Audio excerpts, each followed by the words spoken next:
ونصلي ونسلم على رسوله الكريم أما بعد فأعوذ بالله من الشيطان الرجيم بسم الله الرحمن الرحيم لقد رضي الله عن المؤمنين إذ يبايعونك تحت الشجرة فعلم ما في قلوبهم فأنزل السكينة عليهم وأثابهم فتحا قريبا۔ سورہ الفتح آیت نمبر 18 سے آج کا درس شروع ہو رہا ہے۔ اس سورہ کے شروع میں اللہ جل شانہ نے فرمایا کہ ہم نے آپ کو فتح مبین عطا فرمائی۔ یہ صلح حدیبیہ دراصل یہ فتح مبین ہے، اور اس صورتحال کو جس طرح سے آپ نے سنبھالا ہے، حضور اکرم صلی اللہ علیہ وسلم نے اس صورتحال کو جس طرح ہینڈل کیا اور اللہ نے اس کو فتح مبین بنا دیا، اس پر حضور اکرم صلی اللہ علیہ وآلہ وسلم کو اللہ تعالیٰ نے 4 نشانات عطا فرمائے۔ ایک نشان مغفرت، دوسرا نشان اتمام نعمت، تیسرا نشان نصرت، اور چوتھا نشان ہدایت۔ نشان ہدایت اور نشان نصرت یہ گویا کہ 4 ستارے ہیں جو حضور صلی اللہ علیہ وسلم کے سینہ مبارک پر اللہ نے سجائے۔ اب اس صورتحال میں آپ اکیلے نہیں تھے، آپ کے ساتھ صحابہ بھی تھے۔ اب ذکر صحابہ کا شروع ہو رہا ہے کہ لقد رضی اللہ عن المؤمنین اذ یبایعونک تحت الشجرہ، یقیناً اللہ ان مؤمنین سے راضی ہو چکا، یقیناً اللہ ان مؤمنین سے راضی ہو گیا جب وہ اس درخت کے نیچے آپ سے بیعت کر رہے تھے۔ تو اللہ کو معلوم ہے جو کچھ ان کے دلوں میں تھا، تو اللہ نے ان پر سکینت نازل فرمائی، اور اس کے صلے میں اللہ نے انہیں قریبی فتح عطا فرما دی۔ اب یہ دیکھیے کہ یہ آیات وہ ہیں جو صلح حدیبیہ سے واپسی پر نازل ہوئیں، اور اس میں مستقبل کی پیش گوئیاں ہیں، اور جو کچھ اللہ جل شانہ نے فرمایا وہ بعین ہی ویسے ہی پورا ہوا۔ تو یہ باتیں بذات خود اس بات کی دلیل ہیں کہ رسول اللہ صلی اللہ علیہ وآلہ وسلم اللہ کے سچے رسول اور قرآن مجید اللہ کی سچی کتاب ہے۔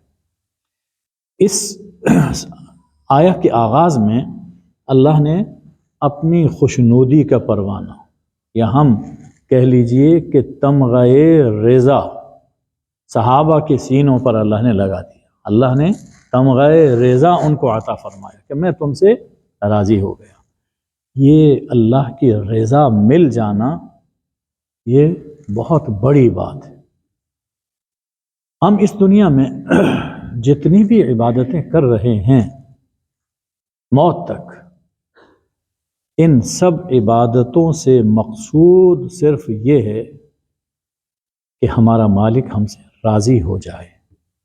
ایک ہی مقصود کہ ہمارا مالک ہم سے راضی ہو جائے۔ اب وہ ہم سے راضی ہوا یا نہیں ہوا، اس نے ہماری عبادتوں کو قبول فرمایا یا نہیں فرمایا، اس کا یقینی علم تو آخرت میں ہوگا۔ اس لیے ہم ایک دوسرے کے لیے یہ دعا کرتے ہیں کہ اللہ آپ سے راضی ہو، اللہ مجھ سے راضی ہو۔ اللہم انی اسألک رضاک والجنہ، اللہم انی اعوذ بک من غضبک ومن النار۔ یہ ہم دعا کرتے ہیں، لیکن یقینی پتہ کہ اللہ مجھ سے راضی ہوا یا نہیں ہوا یہ آخرت میں چلے گا۔ صحابہ کرام بالخصوص یہ جو اصحاب حدیبیہ ہیں، ان کے بارے میں اللہ نے قرآن میں فرما دیا کہ میں ان سے راضی ہو گیا۔ اس لیے جو مقصود زندگی ہے، مومن کا مقصود زندگی ہے، اللہ نے وہ رضا کا پروانہ صحابہ کرام کو اسی دنیا میں عطا فرما دیا۔ یہ بہت بڑا اعزاز ہے جو اس امت میں اللہ نے طبقہ صحابہ کو عطا فرمایا، بہت بڑا اعزاز ہے۔ اور یہ بات بھی ذہن میں رہنی چاہیے کہ کچھ لوگ وہ ہیں جو کہہ دیتے ہیں ہاں اس وقت تو اللہ راضی ہو گیا تھا، لیکن بعد میں معاذ اللہ ان سے ایسے کام ہوئے جن سے اللہ ناراض ہو گیا،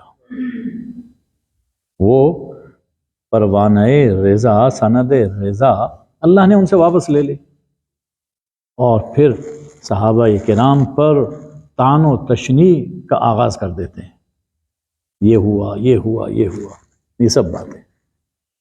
اللہ یہاں یہ فرما رہا ہے کہ فَعَلِمَ مَا فِي قُلُوبِهِمْ، ہمیں معلوم تھا کہ ان کے دلوں میں کیا ہے، یعنی یہ جس وفا اور صدق دل سے آپ کی بیعت کر رہے تھے، ہمیں یہ معلوم تھا۔ اللہ نے ان کی وفا کو جانچا۔ وہ حالات ذرا ذہن میں لائیے کہ جب یہ صحابہ کرام بیعت کر رہے تھے کہ اپنے ٹھکانے یعنی مدینہ طیبہ سے تقریباً 200 میل سے بھی زیادہ فاصلے پر تھے، اور مشرکین مکہ جو ان کے مقابل میں تھے ان کا ٹھکانہ تو زیادہ سے زیادہ 20 یا 22 کلومیٹر کے فاصلے پر تھا حدیبیہ میں۔ ان کے پاس کوئی جنگی لباس نہیں تھا، احرام میں تھے، اور وہ اپنے جنگی لباس میں، اور ان کے پاس ہر شخص کے پاس صرف ایک تلوار تھی اور کوئی ہتھیار نہیں تھا، اور وہ ہر طرح سے مسلح، ان کو اسلحہ حاصل تھا۔ تو ہر اعتبار سے مسلمان اس وقت دبے ہوئے تھے۔ اس کے باوجود حضور صلی اللہ علیہ وسلم کے ہاتھ پر یہ بیعت کر رہے تھے کہ آپ جو فرمائیں گے ہم قبول کریں گے۔ یہ بات کیا ظاہر کر رہی ہے کہ ان کے دل میں حضور صلی اللہ علیہ وآلہ وسلم سے اور دین سے وفا اور قربانی کا ایک جذبہ موجود تھا۔ اگر خدا نخواستہ کسی کے دل میں یہ بات ہوتی کہ وہ موقع پرست ہوتے معاذ اللہ، تو یہ سب سے بڑا موقع تھا کہ وہاں سے کھسک جاتے، بھاگ جاتے، اپنی جان بچاتے۔ کسی نے اپنی جان کی پرواہ نہیں کی۔ اللہ خود کہتا ہے کہ میں نے جانچا تمہارے دلوں میں کیا ہے، مجھے معلوم تھا تمہاری وفاؤں کا۔ اب اگر کوئی شخص یہ کہتا ہے کہ بعد میں بدل گئے، تو اس کا مطلب یہ ہے کہ گویا وہ اللہ پر اعتراض کر رہا ہے، اللہ کے علم غیب پر اعتراض کر رہا ہے کہ وہ خدا ایسا ہے کہ جس کا علم غیب صرف وہیں تک تھا اور اسے معلوم نہیں تھا کہ بعد میں یہ کیا ہوں گے۔ اور پھر قرآن میں جو ہمیشہ پڑھی جانے والی کتاب ہے، اس میں اللہ نے وہ آیتیں نازل فرما دی۔ اب مومن ایک طرف یہ آیتیں پڑھ رہا ہے کہ اللہ ان سے راضی ہو چکا، اور وہ جو دلوں میں بغض رکھتے ہیں وہ یہ آیت پڑھ کر پھر ان میں کیڑے ڈالنے کی کوشش کرتے ہیں اور ان کی مذمت کرتے ہیں، تو گویا کو اللہ کی کتاب کو بھی جھٹلا رہے ہیں۔ یہ سراسر بدبختی ہے، یہ سراسر بدبختی ہے، کج فکری ہے۔ بس ان کے لیے، ایسے لوگوں کے لیے اللہ سے ہدایت کی دعا کرنی چاہیے، اللہ ان کو صحیح سمجھ عطا فرمائے۔ جب سمجھ الٹی ہو جائے، انسان کی سوچ ٹیڑھی ہو جائے، تو پھر کتاب اللہ جیسی کتاب سے بھی اس کو ہدایت حاصل نہیں ہوتی۔ پڑھتے ہیں سب کچھ، پھر کہتے ہیں کہ ایسا نہیں۔ اس بیعت کو بیعت رضوان فرمایا گیا، اس لیے کہ یہ وہ بیعت ہے جس پر اللہ نے اپنی رضا اور خوشنودی نازل فرمائی کہ میں ان سے راضی ہو چکا۔ تو ان کے وفاؤں کا اور ان کی سچائی اللہ کو معلوم تھی۔ فَأَنزَلَ السَّكِينَةَ عَلَيْهِمْ، تو اللہ نے ان پر سکینت نازل فرمائی۔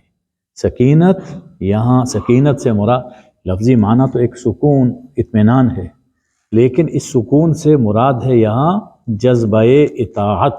اللہ نے ان کے دلوں میں فداکاری اور اطاعت کا جذبہ پیدا فرما دیا کہ جو کچھ حضور صلی اللہ علیہ وسلم کہتے تھے وہ اس پر عمل کرتے تھے، اور اس کا صلہ یہ دیا کہ انہیں ایک قریبی فتح عطا فرمائی۔ قریبی فتح ان کے لیے مقدر فرما دی۔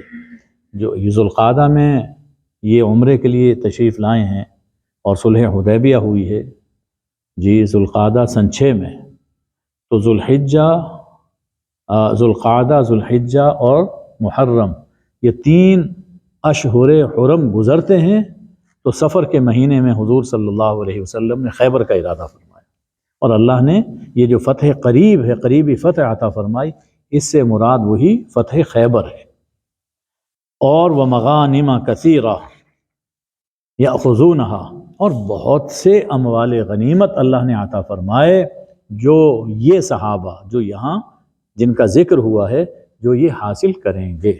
یہ واضح اشارہ ہے کہ غزوہ خیبر کے سفر میں صرف وہی جائیں گے جو حدیبیہ کے سفر میں آپ کے ساتھ ہیں، اور اموال غنیمت انہی کو ملیں گے جو اس سفر میں آپ کے ساتھ تھے۔ چنانچہ اس سے پہلے آیات گزر چکی ہیں کہ جب آپ روانہ ہو رہے تھے تو منافقین کس طرح پر بڑھ چڑھ کے آ رہے تھے کہ ہمیں بھی ساتھ لے کر جائیں، اور جب انہیں روکا گیا تو کہنے لگے کہ آپ تو ہم سے حسد کر رہے ہیں کہ ہمیں کچھ مال نہ مل جائے۔ اللہ نے فرمایا جو کچھ تمہارا حال تھا وہ ہم نے دیکھ لیا، ابھی باتیں کرتے ہو، جوش دکھاتے ہو، اس کے بعد بھی مواقع آنے والے ہیں، ان میں آ کر اپنا جوش اور ہمت دکھانا۔ تو فرمایا کہ اس کے صلے میں، اس صلح حدیبیہ کے صلے میں اللہ نے تمہیں فتح قریب اور بہت سے اموال غنیمت عطا فرمائے۔ وَكَانَ اللَّهُ عَزِيزًا حَكِيمًا، اور اللہ عزیز ہے، زبردست ہے اور صاحب حکمت ہے۔ ہمیشہ سے اللہ ایسا ہی ہے، تو جو زبردست ہے اس کے ارادے کو کوئی روک نہیں سکتا، اور وہ کوئی اندھا دھند ارادہ نہیں کرتا، اپنے ارادے کو بڑی حکمت اور بڑی پلاننگ کے ساتھ بروئے کار لاتا ہے۔ ارشاد ہے وعدکم اللہ مغانم کثیرۃ تأخذونہا، اللہ نے تم سے وعدہ کیا ہے بہت سے اموال غنیمت کا، اللہ نے تم سے بہت سے غنیمتوں کا وعدہ کیا ہے جو تم لوگے۔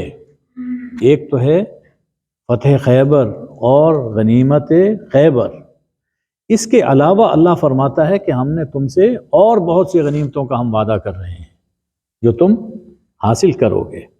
فعجل لکم ہذہ، فوری طور پر تو اللہ یہ غنیمت خیبر تم کو عطا فرما رہا ہے، مستقبل میں جو ملیں گی وہ الگ ہیں، فوری طور پر اللہ نے تمہیں یہ خیبر کی غنیمت عطا فرما دی۔ وَكَفَّ أَيْدِيَ النَّاسِ عَنْكُمْ، اور یہ بھی کرم فرمایا کہ لوگوں کے ہاتھ تم سے روک دیے، لوگوں کے ہاتھ تم سے روک دیے کہ وہ تم پر دست درازی کریں، تم پر چڑھائی کریں۔ اشارہ ہے ایک واقعے کی طرف کہ جب حضور اکرم صلی اللہ علیہ وآلہ وسلم 1400 صحابہ کو لے کر مدینہ طیبہ سے نکل آئے تو جتنے بھی جنگی لوگ تھے، لڑنے والے تھے، وہ تو مدینہ سے چلے گئے۔ اب باہر یا کمزور لوگ ہیں پیچھے، یا عورتیں ہیں اور بچے ہیں۔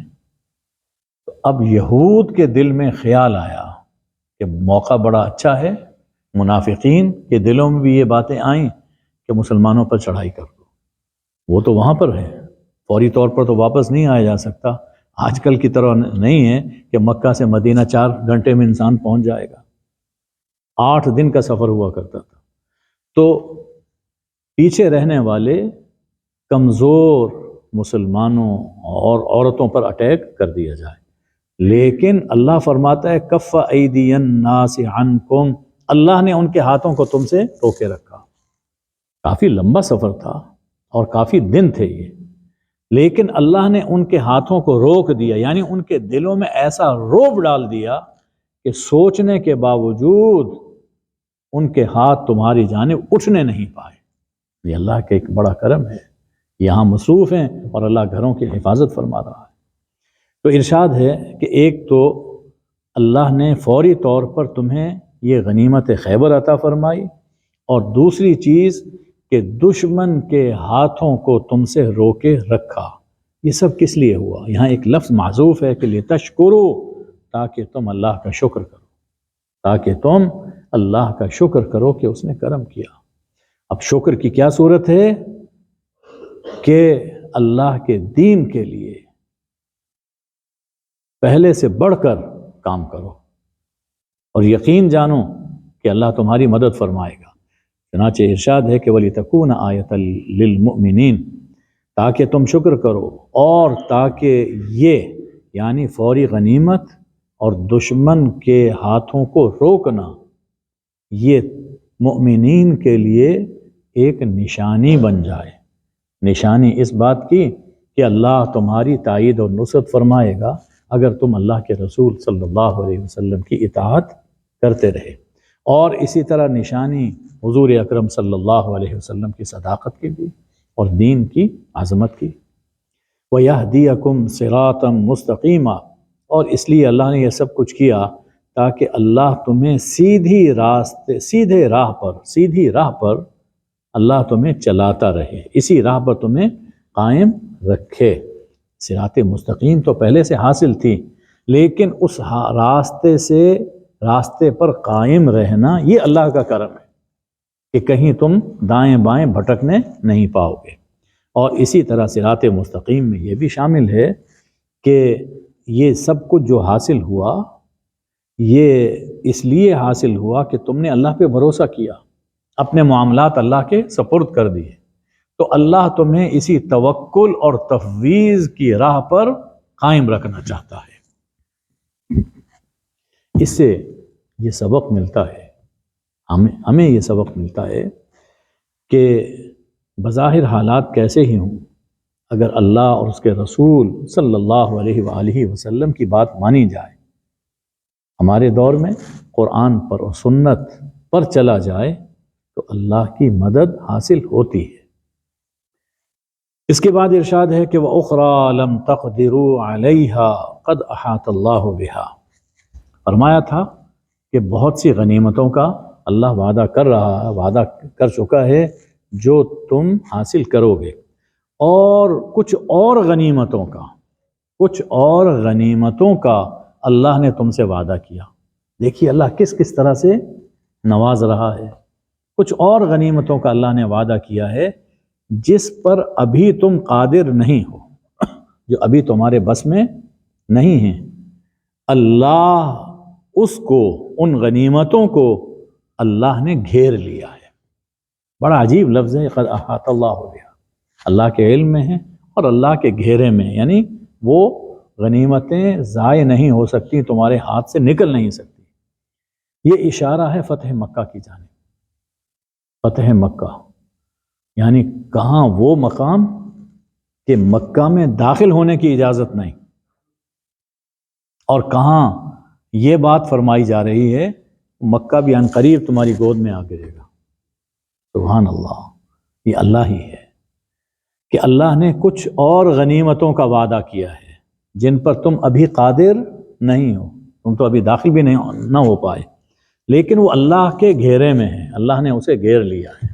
یعنی اگر اللہ چاہتا تو فوری طور پر بھی مکہ فتح ہو سکتا تھا، لیکن اللہ کی کچھ اور حکمت ہے، وہ اس کا ذکر بعد میں آ رہا ہے۔ فوری طور پر فتح ہوتی، فوری طور پر جنگ ہوتی تو ایک خون ریز لڑائی ہوتی، لیکن اللہ یہ نہیں چاہتا تھا۔ اللہ چاہتا تھا کہ مکہ فتح ہو لیکن بغیر خون ریزی کے فتح ہو، اور جو لوگ یہاں موجود ہیں وہ بھی دائرہ اسلام میں داخل ہو جائیں۔ اس کا ذکر اگلی آیتوں میں آ رہا ہے۔ تو اللہ نے اسے گھیر لیا، یعنی اپنے پلان میں اس کو شامل کر لیا کہ کس طرح سے ہم آپ کو مکہ عطا فرمائیں گے۔ چنانچہ 2 سال کے بعد اللہ نے فتح مکہ عطا فرمائی۔ وَكَانَ اللَّهُ عَلَى كُلِّ شَيْءٍ قَدِيرًا، اور اللہ ہر چیز پر قادر ہے۔ جب اللہ کسی بات کا فیصلہ فرما لیتا ہے تو پھر کوئی اس کے فیصلے کو ٹال نہیں سکتا، اس کے فیصلے کو روک نہیں سکتا۔ فرمایا وَلَوْ قَاتَلَكُمُ الَّذِينَ كَفَرُوا لَوَلَّوُا الْأَدْبَارَ، اگر یہ کافر، مکہ کے رہنے والے کافر، اگر یہ تم سے قتال کرتے اس حدیبیہ کے موقع پر، حدیبیہ میں تم سے لڑنے کے لیے آمادہ ہو جاتے، تو یقیناً یہ پیٹھ پھیر جاتے، شکست ہوتی انہیں۔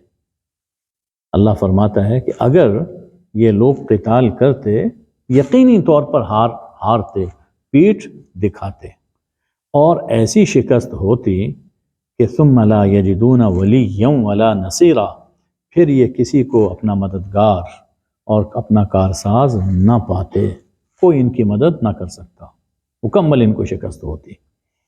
لیکن اللہ نے، اچھا یہ کیوں ہوتی؟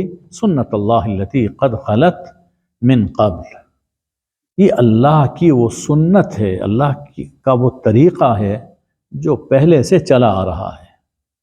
وَلَن تَجِدَ لِسُنَّتِ اللَّهِ تَبْدِيلًا، اور تم ہرگز اللہ کے اس طریقے اور اس سنت میں کوئی تبدیلی نہ پاؤ گے۔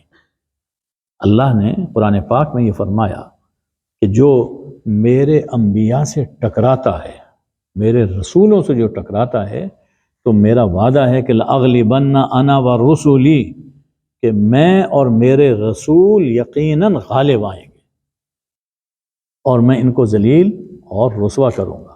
یہ اللہ کا وعدہ ہے، اور یہ قدیم زمانے سے یہ طریق چلا آ رہا ہے۔ اگر یہ اس موقع پر آپ کے سامنے آتے اور قتال ہوتا تو یقیناً ان کو بدترین شکست ہوتی۔ اچھا لیکن کیوں نہیں ہوا؟ اس کا ذکر اگلی آیتوں میں اللہ خود فرما رہا ہے۔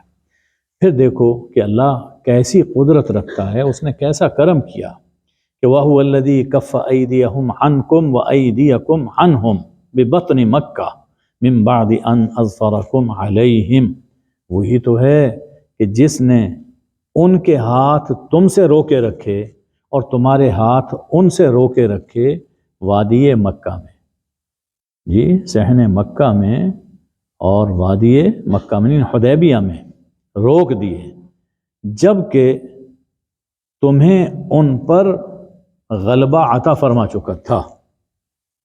اگر ہوتا تو جھڑپ ہوتی اور تمہیں غلبہ حاصل ہو جاتا، لیکن لڑائی نہیں ہونے دی اللہ نے، ان کے ہاتھ بھی روک لیے، تمہارے ہاتھ بھی روک لیے۔ وَكَانَ اللَّهُ بِمَا تَعْمَلُونَ بَصِيرًا، اور اللہ دیکھ رہا ہے جو کچھ تم کر رہے تھے، جو کچھ کر رہے تھے، تمہارے عزم کو، تمہاری وفا کو اللہ دیکھ رہا تھا۔ مفسرین نے لکھا ہے کہ یہ ایک واقعے کی جانب اشارہ ہے۔ مشرکین مکہ کا ایک دستہ تیار ہوا تھا جن میں خالد ابن ولید بھی شامل تھے، جو اس وقت تک مسلمان نہیں ہوئے تھے۔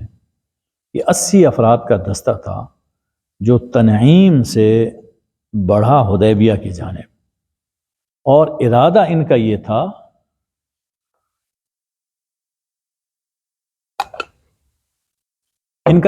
تھا کہ حضور اکرم صلی اللہ علیہ وسلم کے خیمہ مبارک پر چھاپا مارے اور آپ کو شہید کر دیں، لیکن پکڑے گئے، مسلمان چوکس تھے، پکڑ لیے، سب کے سب پکڑے گئے، حضور صلی اللہ علیہ وسلم کی خدمت میں پیش کیا گیا۔ اب یہ ایک ایسا موقع تھا، اگر آپ چاہتے فرماتے کہ ان کے سر قلم کر دو، سزا تو یہی بنتی ہے، لیکن آپ نے معاف کیا، رہا کر دیا۔ آپ کا یہ حوصلہ، یہ معاف کرنا، یہ بڑے حوصلے کی بات ہے۔ تو آپ کے اس حوصلے نے، عفو و درگزر نے ان کے دلوں میں جگہ بنائی، اور وہ صلح کرنے پر آمادہ ہوئے کہ لڑائی ہم چھوڑتے ہیں، صلح پر آمادہ ہو گئے۔ ظاہری سبب اس صلح کا یہ بنا۔ تو یہ اسی بات کو فرمایا گیا کہ اللہ نے ان کے ہاتھ بھی روک لیے، تمہارے ہاتھ بھی روک لیے۔ فرمایا کہ حال ان کا کیا تھا، جرم ان کا کیا تھا؟ ہم الذین کفروا، یہی لوگ ہیں جنہوں نے کفر کیا۔ اللہ کا کفر سب سے بڑا جرم، بدترین جرم تو یہ ہے کہ اللہ کو نہیں مانتے، شرک کرتے ہیں۔ یہی لوگ ہیں جنہوں نے کفر کیا، اور تمہارے ساتھ تمہارے بارے میں ان کا جرم کیا ہے، وَصَدُّوكُمْ عَنِ الْمَسْجِدِ الْحَرَامِ وَالْهَدْيَ مَعْكُوفًا أَن يَبْلُغَ مَحِلَّهُ، اور انہوں نے تمہیں مسجد حرام سے روکا، اور جو ہدی تم لے کر آئے تھے قربانی کے جانور، ان کو بھی روک لیا کہ وہ اپنی جگہ پہنچیں، یعنی قربانی کے مقام میں پہنچیں، اس کو بھی روک لیا۔ حالانکہ صدیوں سے، ہزاروں سال سے یہ دستور چلا آ رہا ہے کہ جو مکہ مکرمہ میں عمرے کے لیے یا حج کے لیے آنا چاہے وہ کتنا ہی دشمن کیوں نہ ہو، اس کو روکا نہیں جائے گا، قربانی کے جانوروں کو نہیں روکا جائے گا، یہ دستور چلا آ رہا ہے، لیکن انہوں نے روکا۔ گویا یعنی اسلام کی خلاف ورزی تو اپنی جگہ پر، کفر اپنی جگہ پر، جو ایک روایت ہے، انہوں نے اپنی اس روایت کو بھی توڑا، تمہاری دشمنی میں قربانی کے جانوروں کو آگے نہیں جانے دے رہے، اور تمہیں بھی عمرہ نہیں کرنے دے رہے۔ تو یہ قربانی کے جانور اپنی جگہ پر پہنچے، یعنی قربانی کی جگہ وہ حرم ہے، قربانی جو کعبہ کی نیاز ہو، یہ قربانی حرم میں ذبح کی جاتی ہے، باہر نہیں۔ چنانچہ جب یہ صلح ہو چکی تو حضور صلی اللہ علیہ وسلم نے حدیبیہ کا ایک حصہ وہ حرم میں داخل تھا، تو وہاں پر آپ نے قربانی کروا دی۔ تو جرم تو ان کا یہ ہے، اس لیے یہ اس قابل تھے کہ ان کی ابھی سرکوبی کی جاتی، لیکن نہیں ہوئی جنگ نہیں ہوئی۔ اس کی جو اصل وجہ ہے، راز، وہ اللہ اب کھول رہا ہے۔ وَلَوْلَا رِجَالٌ مُؤْمِنُونَ وَنِسَاءٌ مُؤْمِنَاتٌ لَمْ تَعْلَمُوهُمْ أَن تَطَئُوهُمْ فَتُصِيبَكُم مِّنْهُمْ مَعَرَّةٌ بِغَيْرِ عِلْمٍ، اگر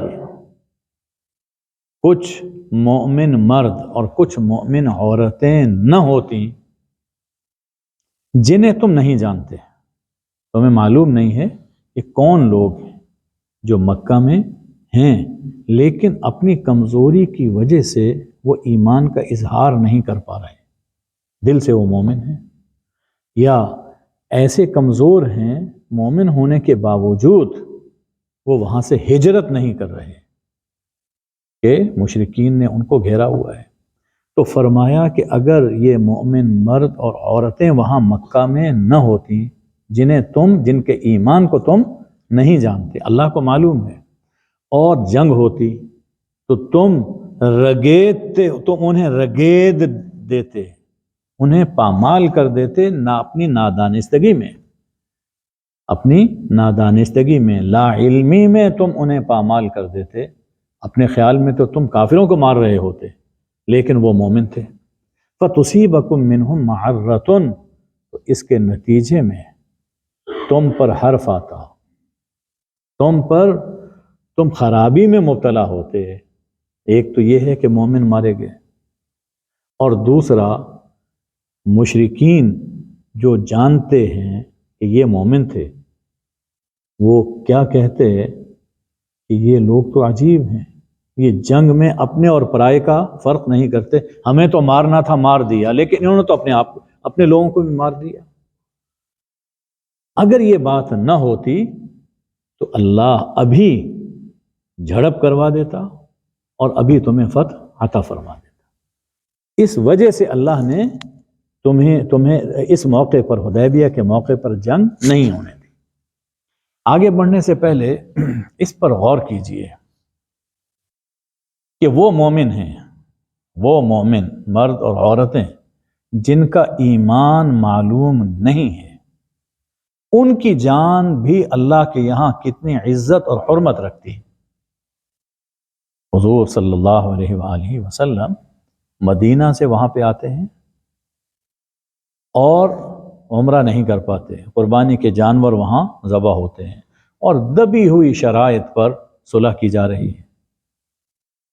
اللہ فرماتا ہے، اللہ گویا یہ فرما رہا ہے، ہمیں یہ تو منظور ہے کہ آپ عمرہ نہ کریں، یہاں سے واپس چلے جائیں، اور آپ دبی ہوئی شرائط پر صلح کریں، ہمیں یہ تو منظور ہے، لیکن ہمیں یہ منظور نہیں ہے کہ جو مرد اور عورت ہمیں مانتا ہے وہ لا علمی میں مارا جائے، کہ میری بارگاہ میں ان کی جان کی بڑی عزت اور بڑی حرمت ہے، میں لا علمی میں بھی ان کا قتل وہ گوارا نہیں کر رہا ہوں۔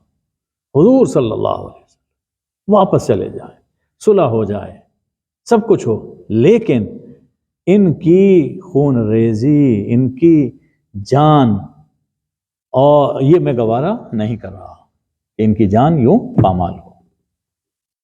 اور فرمائیے یہ تو وہ مومنین ہیں کہ جن کا علم نہیں ہے، اور جہاں کھلے ہوئے مومن ہیں، جہاں کھلے ہوئے مومن ہیں، ایمان رکھتے ہیں، اور انہیں قتل کیا جا رہا ہے، اور قتل کرنے والے بھی کون ہوتے ہیں؟ جو اپنے آپ کو مومن کہتے ہیں، مومنین ہیں، اور وہ دوسرے مومنین کو قتل کرتے ہیں،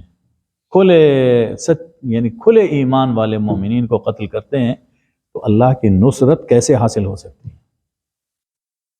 اور کن باتوں پر؟ چھوٹی چھوٹی معمولی باتوں پر، کہیں فرقے کی بات ہوتی ہے، مسلک کی بات ہوتی ہے، مسجدوں میں، اللہ کے گھروں میں ایک دوسرے کا خون بہاتے ہیں، مسجدوں میں ایک دوسرے کی مسجدوں پر اٹیک کرتے ہیں، ضد میں آ کر ایک دوسرے کے مقابل میں مسجد بناتے ہیں۔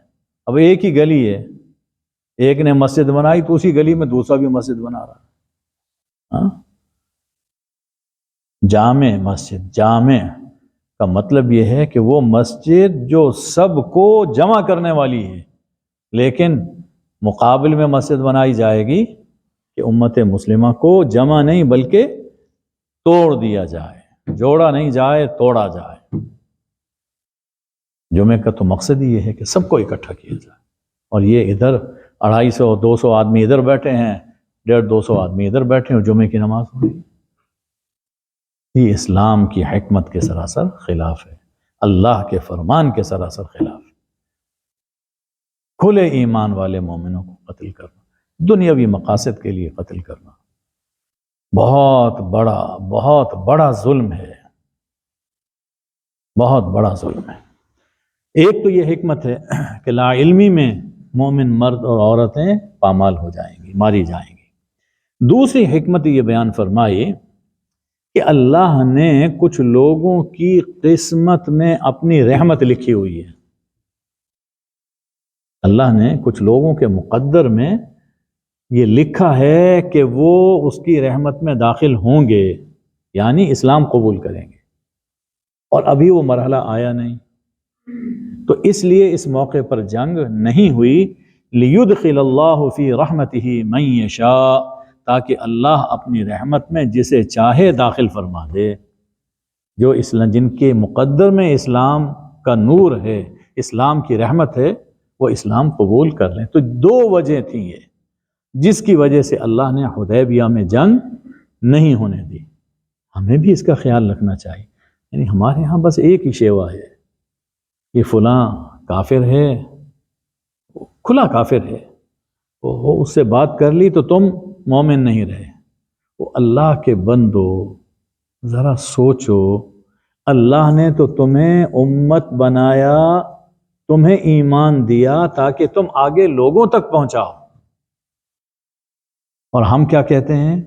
نہیں، وہ ہمارے محلے میں فلاں مسلک کا آدمی رہتا ہے، نہ اس سے بات نہیں کرنی ہے، وہ فلاں فرقے کا ہے، اس سے بات نہیں کرنی۔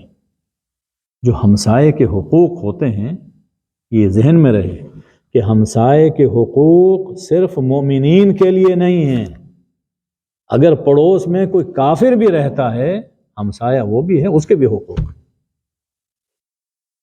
مہمان صرف مسلم ہی نہیں ہو سکتا، کافر بھی ہو سکتا ہے، اور مہمان کا اکرام یہ ضروری ہے۔ وہ واقعہ یاد ہے آپ کو کہ جب حضور صلی اللہ علیہ وسلم کے یہاں ایک کافر مسلمان ہوا تھا اور رات کو بستر خراب کیا اور چلا گیا، اور حضور صلی اللہ علیہ وسلم نے اس کا بستر خود دھویا تھا، تو کافر بھی آپ کے مہمان ہوتے تھے۔ تو دعوت تو تبھی دی جا سکتی ہے کہ جب انسان ان سے ملے گا، ان سے بات کرے گا۔ لیکن ہمارے یہاں بدگمانیاں ہیں، بد زنی ہے، اس نے وہ فلاں سے ملا، فلاں جگہ پہ چلا گیا، اور یہ بھی وہی کچھ ہو گیا، بڑی آسانی سے جس سے ملا ہے اس کا فتویٰ لگاتے۔ یہ دین کے سراسر خلاف ہے، دین کے سراسر خلاف ہے۔ کوشش کرنی چاہیے کہ اللہ جتنے لوگ ہیں ہمارے دائیں بائیں رہنے والے، وہ اللہ کی رحمت میں داخل ہو جائیں، وہ دین کو قبول کر لیں، اور دین قبول کیے ہوئے ہیں تو دین پر عمل کرنے والے بن جائیں۔ کوشش تو اس بات کی ہونی چاہیے، نہ یہ کہ بدگمانیاں ہوں اور توڑنے کی باتیں ہوں۔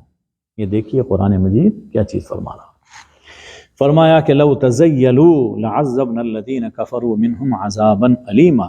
اگر یہ مومن مرد اور عورت الگ ہوتے، یہاں صرف کافر ہی کافر مکہ میں ہوتے، تو اللہ تعالی ان میں سے کافروں کو دردناک عذاب دیتا، ہم انہیں دردناک عذاب دیتے۔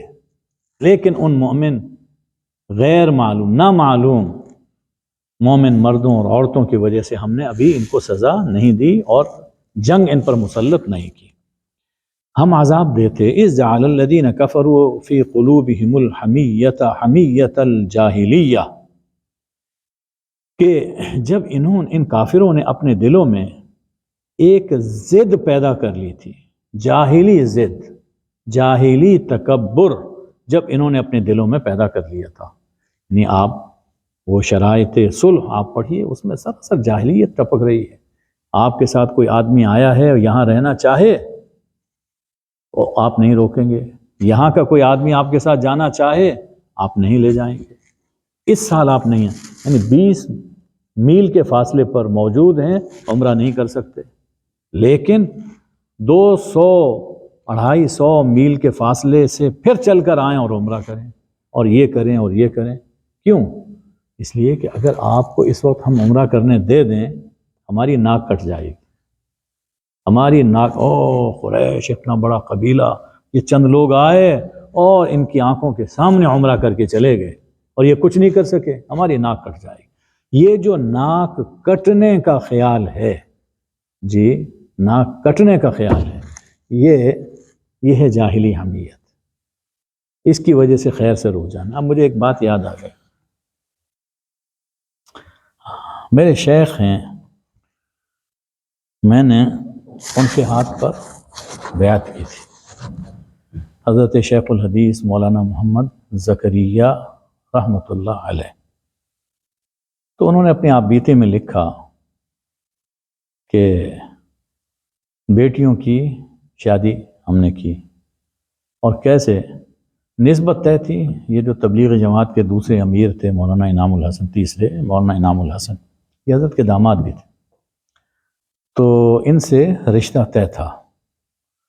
تو وہاں مظاہر علوم میں آئے، حضرت مدنی رحمۃ اللہ علیہ بھی آئے ہوئے تھے، تو میں نے کہا کہ حضرت نکاح پڑھا دیجئے، ان کا بیٹیوں کا نکاح پڑھا دیں۔ وہ اس وقت پڑھ رہے تھے مولانا انعام الحسن ان کے پاس، تو حضرت فرمایا ٹھیک ہے۔ تو میرے پاس حضرت فرماتے ہیں کہ میرے پاس مدنی رومال تھے، میں نے وہ 2 داماد جن کو بنایا تو ان کو رومال دیے اور لے گیا، حضرت نے مجمع عام میں ان کا نکاح پڑھا دیا۔ اب جو لوگ دیکھنے والے تھے، چونکہ پہلے کوئی اعلان نہیں، گھر والوں کو بھی پتہ نہیں تھا، جس نے دیکھا بس طرح طرح کی بات کر، میں اپنے کانوں سے ان کی باتیں سنتا ہوا آ رہا ہوں۔ اب ایک جملہ میں سناتا ہوں، آپ لوگوں کی سوچ کا اندازہ کریں، اور کن کے بارے میں؟ مولانا زکریا کے بارے میں۔ کہا کہ یہ جملہ میں نے خوبصورت لونڈے دیکھے بیٹیاں بیاہ دی، اب تو حالانکہ وہ ان کے عزیز بھی تھے، ان کے شاگرد بھی تھے، جی تو لوگوں کی زبانیں کون پکڑ سکتا ہے؟ کہتے گھر پہنچا، گھر والوں نے کہا آپ نے ہماری ناک کٹوا دی۔ بھائی اس سے مجھے یہ یاد آ گیا، آپ نے ہماری ناک کٹوا دی۔ فرماتے ہیں کہ میں آئینہ لے آیا اور سب کے سامنے آئینہ دیکھا، اپنی ناک کو ہاتھ لگا کے دیکھا، فرمایا یہاں تو کوئی زخم نہیں، کوئی کٹی، میری ناک تو اپنی جگہ پر ہے، کہاں کون سی ناک کٹی، کس کی ناک کٹی؟ میری ناک تو نہیں کٹی۔ تو اس طرح گھر والوں کو بھی سمجھایا۔ تو یہ کہ رسم و رواج سے ذرا سا انسان ہٹے جی اور اپنی مرضی کے خلاف کوئی کام ہو جائے تو کہتے ہیں ہماری ناک کٹ گئی، بس پھر انسان اس ناک کو بچانے کے لیے سب کچھ کر جاتا ہے۔ تو یہاں بھی یہی بات اللہ نے فرمائی کہ تمہیں وہ جو جاہلانہ حمیت اور جاہلی ضد اور تکبر میں جب تم مبتلا تھے تو فَأَنزَلَ اللَّهُ سَكِينَتَهُ عَلَى رَسُولِهِ وَعَلَى الْمُؤْمِنِينَ، تو اس موقع پر اللہ نے اپنے رسول پر اور مومنین پر سکینت، اپنی سکینت نازل فرمائی۔ یہاں سکینت سے مراد ہے صبر و تحمل۔ اس کے جواب میں یعنی ایک رویہ کیا ہوگا کہ ہم کسی سے کم ہیں، چنانچہ وہاں پر مومنین کا پہلے جواب یہی تھا کہ ہم کسی سے کم نہیں ہیں، آپ اجازت دیجئے، ہم کیا ایسے چلے جائیں، ایسے چلے جائیں؟ لیکن حضور فرماتے رہے صبر، صبر کرو، جو میں دیکھ رہا ہوں وہ تم نہیں دیکھ رہے۔ یہاں تک کہ اللہ نے ان مومنین کے دلوں میں بھی سکینت پیدا فرما دی، اور جو کچھ حضور صلی اللہ علیہ وسلم نے کیا صحابہ بھی وہ سب کچھ کرتے رہے۔ تو اللہ نے اپنی سکینت نازل فرما دی۔ وَأَلْزَمَهُمْ كَلِمَةَ التَّقْوَى وَكَانُوا أَحَقَّ بِهَا وَأَهْلَهَا، اور اللہ نے ان کو تقوی کی بات پر قائم رکھا۔ تقوی کی بات یعنی اللہ کی مرضی پر چلنے والا ان کو بنایا، اپنی مرضی نہیں، جاہلی حمیت نہیں، بلکہ اللہ کی مرضی، اللہ تقوی کی بات پر اللہ نے ان کو قائم رکھا۔ اور یہ لوگ حقیقت میں اس تقوی کی بات کے حقدار تھے اور اس کے اہل تھے، یعنی ان کو اللہ نے جو اس تقوی کے نور سے نوازا اور تقوی کی بات پر قائم رکھا تو ان میں پوٹینشل بھی تھا، یہ حقدار بھی تھے۔ اللہ جانتا تھا کہ ان کے دلوں میں وفا ہے اور سچائی ہے، اس لیے اللہ نے ان کو نوازا۔ وَكَانَ اللَّهُ بِكُلِّ شَيْءٍ عَلِيمًا، اور یقیناً اللہ ہر چیز کو جانتا ہے، وہ دل کے حال سے واقف ہے، اس لیے جو دل میں ہوتا ہے اس کے مطابق اللہ فیصلہ فرماتا ہے۔ ہم لوگ تو ظاہر پر فیصلہ کرنے کے پابند ہیں، لیکن اللہ سے معاملہ ظاہر کا کم، دل کا زیادہ ہے۔ آخرت میں فیصلے بھی دل کے حال پر ہوں گے، اس لیے کہ وہ دلوں کا حال کھلنے کا دن ہوگا۔ چنانچہ جب اللہ ہر چیز کو جانتا ہے تو ہمیں اللہ کے بارے میں، اللہ کے رسول صلی اللہ علیہ وآلہ وسلم کے بارے میں اور دین کے بارے میں اپنا دل صاف رکھنا چاہیے، وفاداری وہ حضور سے قائم رکھنی چاہیے۔ ہو سکتا ہے کہ اقبال نے کچھ انہی آیات سے وہ مفہوم لیا ہو جس میں انہوں نے فرمایا، بہت خوب فرمایا کہ کی محمد سے وفا تو نے تو ہم تیرے ہیں۔ اللہ فرماتا ہے کی محمد سے وفا تو نے تو ہم تیرے ہیں، یہ جہاں، یہ پوری دنیا، یہ جہاں چیز ہے کیا، لوح و قلم تیرے، جو تو کہے گا اس کے مطابق فیصلہ ہوگا۔ وما علینا الا البلاغ۔ اللہم صلی علی سیدنا و مولانا محمد النبی الامی وآلہ وبارک وسلم۔ اے اللہ ہمیں قرآن مجید سمجھنے، پڑھنے، اس پر عمل کرنے اور اسے پھیلانے کی توفیق عطا فرما۔ اے اللہ قرآن و سنت کے مطابق زندگی بسر کرنے کی توفیق عطا فرما۔ اے اللہ قرآن کی برکت سے سب بیماروں کو شفائے کامل عاجل عطا فرما۔ قرآن کے وسیلے سے ہمارے ظاہر اور باطن کی حفاظت فرما۔ قرآن کے نور سے ہمارے ملک کو اور پوری دنیا کو روشن فرما دے۔ اے اللہ فتنوں میں ہماری اور ہماری اولاد کی حفاظت فرما۔ اے اللہ ہماری سب عبادتیں قبول فرما۔ وصلی اللہ وبارک وسلم علی حبیبہ سیدنا محمد وآلہ الطیبین الطاہرین، آمین یا ارحم الراحمین۔